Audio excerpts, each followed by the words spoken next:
Hey guys, so I want to talk to you just briefly about this concept of human capital. Human capital is the total sum of contributions of the entire workforce in terms of what they offer regarding their skills and abilities and their knowledge to the organization, which benefits the organization, that the organization can capitalize on, that they can use to produce a good or a service for their end users, that they find of value. So it's a little different than just the way we think about being talented. The application of that talent is really critical here, both for us as employees working for an organization and also for the manager of an organization trying to staff, through human resources, to fill those gaps where there's missing skills or missing knowledge base. I know that you're aware that we live in a knowledge society in America, and that most jobs are going to be driven in large part by what you know, and that you can't just go to school and learn a certain amount and then go throughout your whole career without enhancing that.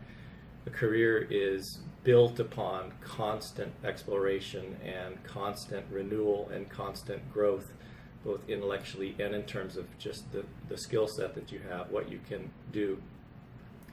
So this concept opens up opportunity for us to talk just briefly about not only how an organization goes and assesses their human resource needs, but also you personally and how you can enhance that.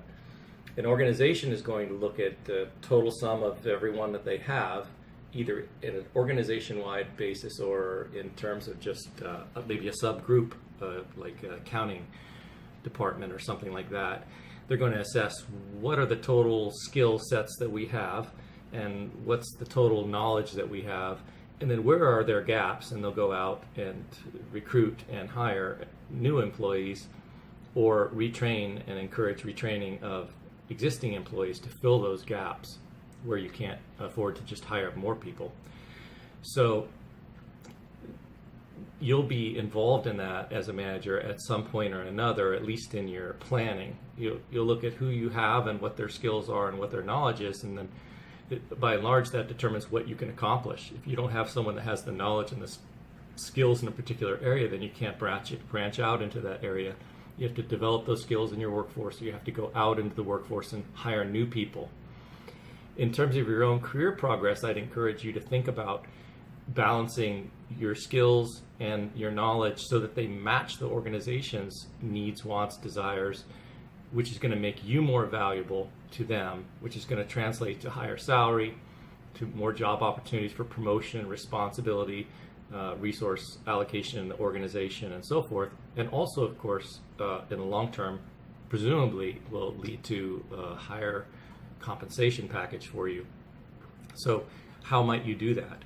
I would suggest there's two very simple, straightforward methods for doing it.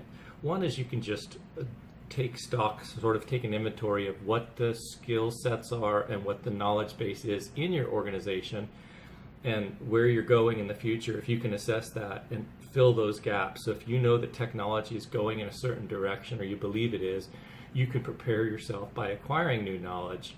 And then as it emerges and it becomes a practice in your organization, you'll be ready for that. Sometimes we find ourselves fortunate. When I was in the Army, I had taken typing class in high school, and I could type 40 words a minute or something. I was in an all-male combat unit. Not very many of the guys took typing, unfortunately for them, I guess, in this case. And we got a new, what's called a Wang computer, an 8088, a very old computer. And I was the one to go pick that thing up, and I had to learn some programming languages to do some work on that computer and really kind of define my job a little bit, which was a good job. And all because I had the skill of typing. Very simple skill, but one that was in high demand, around our 1st and 1st Cavalry where I was stationed. So having the more rare skills is often more valuable to the organization because you're one of only a handful of people who possess that. On the other hand, you probably should consider that a rare skill may not be as easily translated from one organization to another. So if it's not a skill that is used widely in the industry, you may or may not want to pursue that, depending on how much time and energy gaining that new knowledge and gaining that new skill requires. But on both ends of the equation, both the employer and the employee, looking at human capital needs is really highly constructive.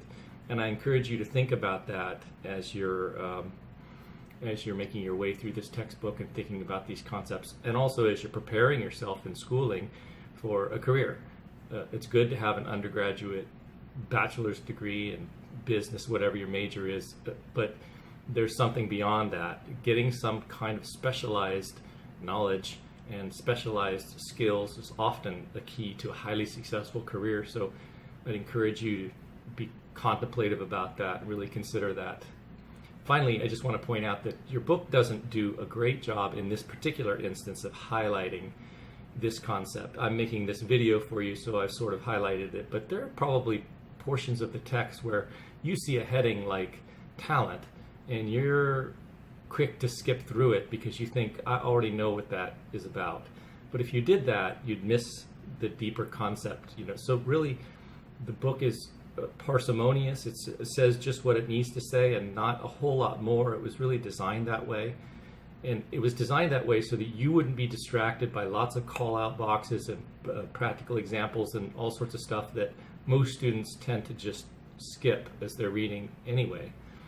So food for thought. I hope that this little video is constructive and helpful for you, not only in reading and preparing for the exam, but with diving a little bit deeper into this concept of human capital. So God bless. See you soon.